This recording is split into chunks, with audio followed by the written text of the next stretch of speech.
Hello, नमस्ते प्यारे विद्यार्थियों और प्यारे दोस्तों, आप सभी का स्वागत है me and my tube class के अंतर्गत। और जैसा कि आप सभी को पता है, आपकी कॉलेज की हर नीड, आपके एग्ज़ाम, आपकी हर चीज़ जो है वो अवेलेबल होती है आपकी हेल्प के लिए।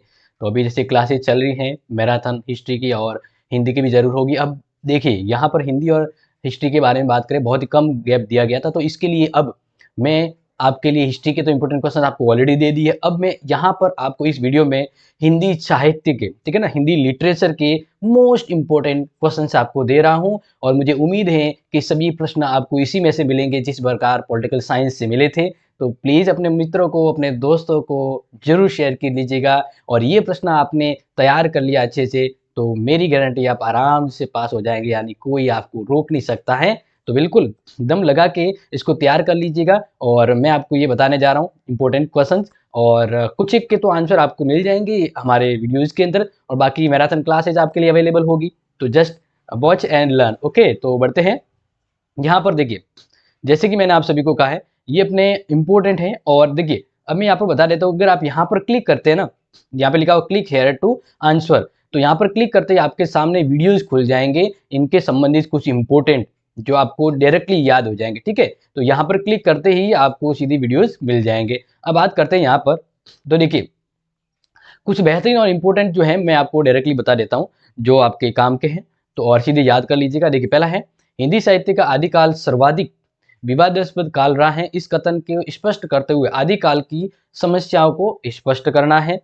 देन नेक्स्ट बात करें, क्वेश्चन नंबर जो 2 है ना, विभिन्न विद्वानों के मत का उल्लेख करते हुए हिंदी साहित्य का काल विभाजन और नामांकन कीजिए। अगर मैं 101% कहूँ ना, तो ये आपका प्रश्न बिल्कुल सटीक और जटिक रूप में आपके आएगा। इसके अलावा यहाँ पर तीसरा क्वेश्चन है, आदिकाल की परिस्थितियों का वर्णन कीजिए। आदिकाल की परिस्थिति को। नेक्स्ट है, आदिकाल की प्रवृत्तियां लिखिए। ये परिस्थितियां हैं और ये प्रवृत्तियां, ध्यान रखना। तो ये जो क्वेश्चन नंबर जो 4 है ना प्यारे विद्यार्थियों, ये भी आपके एग्जाम में मान लीजिए छप गया है, बस दिल लगा के इसको याद कर लीजिएगा।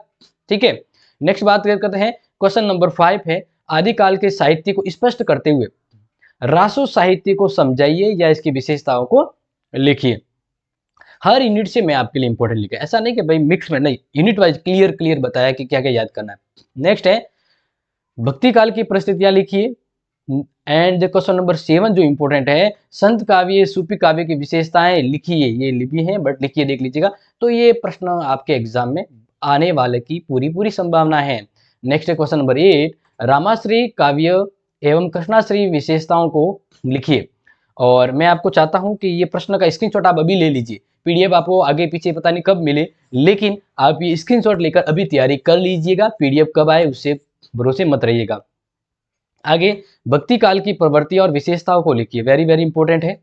नेक्स्ट है, ये प्रश्न जो क्वेश्चन नंबर 10 आपके 10 नंबर का आने की संभावना है, और वह है, भक्ति काल हिंदी का स्वर्ण युग है, स्पष्ट करो। क्वेश्चन नंबर 11 है, भक्ति आंदोलन के प्रमुख प्रतिपादकों का परिचय देते हुए भक्ति मार्ग के सिद्धांतों को लिखिए। नेक्स्ट, इसी में आपको ऐसा भी प्रश्न आ सकता है कि भक्ति आंदोलन के प्रमुख प्रतिपादकों का संक्षिप्त विवरण दीजिए। तो ये प्रश्न ऐसे घुमा के आ सकता है, दोनों का सेंस एक ही है। ओके, क्वेश्चन नंबर 12 देखिए, अष्टसाप कवियों का हिंदी काव्य में क्या योगदान रहा है, समझाइए, वेरी इंपॉर्टेंट है।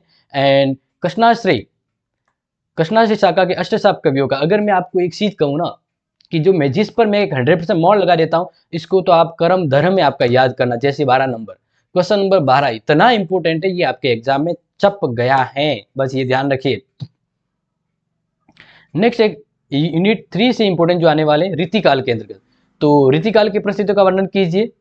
नेक्स्ट, यहाँ पर 14 नंबर है, रीतिकाल की प्रवृत्तियां लिखिए, परिस्थितियां और प्रवृत्तियां, ठीक है ना, प्रवृत्तियां और प्रवृत्तियों में ध्यान रखिए, प्रवृत्तियां इसकी विशेषता भी कह सकते हैं।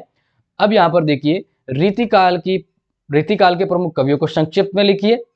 रीतिकाल शब्द को स्पष्ट करते हुए रीतिकाल के प्रमुख भागों का वर्णन कीजिए। एंड द नेक्स्ट है, रीतिकाल का तात्पर्य स्पष्ट करते हुए रीतिबद्ध काव्य की विशेषताओं को लिखिए। अब इस यूनिट में सबसे इंपॉर्टेंट प्रश्न जो है ना, वो है 16 नंबर, धांसू प्रश्न है, आपके नंबर लेके दिलाएगा। आगे बढ़ते हैं इकाई यूनिट 4 के अंतर्गत। इससे पहले आप छोटे प्रश्न के रूप में ये आने की संभावना है कि रीतिबद्ध और रीतिमुक्त काव्य धाराओं के मध्य अंतर बताइए। ठीक है, नेक्स्ट है क्वेश्चन नंबर यूनिट 4 से, आधुनिक काल की अवधारणा को समझाते हुए आधुनिक काल के नामकरण और उसके उप विभाजन को स्पष्ट कीजिए। ठीक है ना, ये प्रश्न आने की संभावना लगभग बनती है। नेक्स्ट है 1857 का स्वतंत्रता संग्राम, याद करें ना, जरूरी है और एक एक चीज बता रहा हूं आपको। तो देखिए 1857 का स्वतंत्रता संग्राम और हिंदी नवजागरण पर लेख लिखना है, और ये प्रश्न आपके छोटा बड़ा आने की पूरी संभावना है। आगे जो प्रश्न आएगा, भारत तेंदु कालीन कवियों का परिचय देते हुए इस युग की प्रमुख प्रवृत्तियों या विशेषताओं को लिखिए। एंड नेक्स्ट है द्विवेदी कालीन कवियों का परिचय देते हुए उसकी प्रवृत्ति विशेषताओं को लिखिए। ये प्रश्न ऐसे हैं कि इसमें आपको याद करने होंगे। ओके, वैसे तो 90 नंबर तो मैंने कहा है, फिर भी इनको आपको दिल लगा के याद करना है। नेक्स्ट है मैथिली शरण गुप्त की कृतियों का उल्लेख कीजिए, उनके साहित्य में व्यक्त राष्ट्रीय भावनाओं को विचार व्यक्त कीजिए। ये नेक्स्ट इंपोर्टेंट है, राष्ट्रीय सांस्कृतिक काव्य धारा की प्रमुख विशेषताओं का वर्णन कीजिए। एंड द नेक्स्ट इंपोर्टेंट है, छायावाद का अर्थ स्पष्ट करते हुए छायावाद की, ये प्रश्न बनता है जरूरी इंपोर्टेंट। छायावाद का अर्थ और छायावाद की काव्य प्रवृत्तियां, ये इंपोर्टेंट है, इसको आप नोट कर लीजिए। वैसे सभी इंपोर्टेंट है, कुछ क्रीम वाले प्रश्न बनते हैं। आगे है प्रगतिवाद की विशेषताएं लिखिए एंड नई कविता की विशेषताओं को लिखिए। क्वेश्चन नंबर देखिए, छोटे बड़े सभी धांसू प्रश्न है आपके लिए याद करने वाले, ठीक है। नेक्स्ट है आधुनिक काल के किन्हीं 10 कवियों लेखकों का सामान्य परिचय वर्णन कीजिए। क्वेश्चन नंबर 29, भारत तेंदु युग, द्विवेदी युग, छायावाद, प्रगतिवाद, प्रयोगवाद, नई प्रवृत्ति की विशेषता लिखते हुए उनके कवियों का वर्णन दीजिए। तो फिर ये प्रश्न, और ये प्रश्न ऐसा है 29 वाला कि आपके इनमें से एक न एक 101% आपको एग्जाम में मिलने वाला है, ठीक है। यूनिट 4 हो गया आपके। अब यूनिट 5 देख लीजिए, हिंदी की प्रमुख गद्य विद्याओं को देखना है। तो इसमें है हिंदी साहित्य के उद्भव, हिंदी उपन्यास के उद्भव और विकास के बारे में, या हम बात करें कि इसके अंतर्गत प्रेमचंद जी भी आते हैं, तो हिंदी उपन्यास को प्रेमचंद के क्या देन है। तो ये प्रश्न टपकने वाला, छोटे बड़े के रूप में हो, टपकेगा जरूर, ठीक है। आगे है हिंदी कहानी के उद्भव और विकास पर संक्षिप्त लेख लिखिए। एंड नेक्स्ट है हिंदी नाटक के उद्भव विकास का वर्णन कीजिए। हिंदी आलोचना का उद्भव और विकास समझाइए। नेक्स्ट है हिंदी आलोचना में महावीर प्रसाद द्विवेदी और राम शुक्ल का योगदान क्या है, वो बताना है आपको। Important very important. आत्मकथा जीवनी का अर्थ स्पष्ट करते हुए इसकी मुख्य विशेषताएं लिखिए। ये प्रश्न भी बहुत ही इंपॉर्टेंट है, मतलब जो आपको मैंने जिस आगे इंपॉर्टेंट कहा वो तो आपको करना ही करना है। हिंदी कहानी एकांकी का विकास तथा उद्भव को स्पष्ट करना है। संस्मरण क्या है, ये छोटा बड़ा प्रश्न आपके डेफिनेटली श्योर आएगा, 34 नंबर। नेक्स्ट है रेखा चित्र का विकास और उद्भव समझाइए। एंड लास्ट इंपोर्टेंट क्वेश्चन है वो है रेखा चित्र का अर्थ समझाते हुए रेखा चित्र और संस्मरण के मध्य अंतर समझाइए।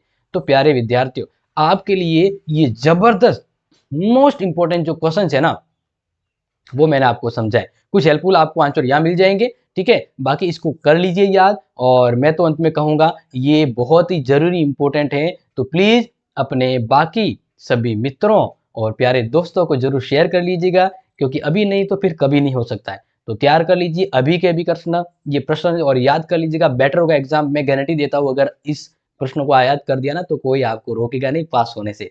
तो thank you so much, take care, मिलते हैं आपसे next important update marathon class में। तब तक के लिए जुड़े रहिए और चैनल को ज्वाइन कर लीजिएगा, वरना पछताओगे कि भाई नोटिफिकेशन नहीं आया। Okay, thank you so much.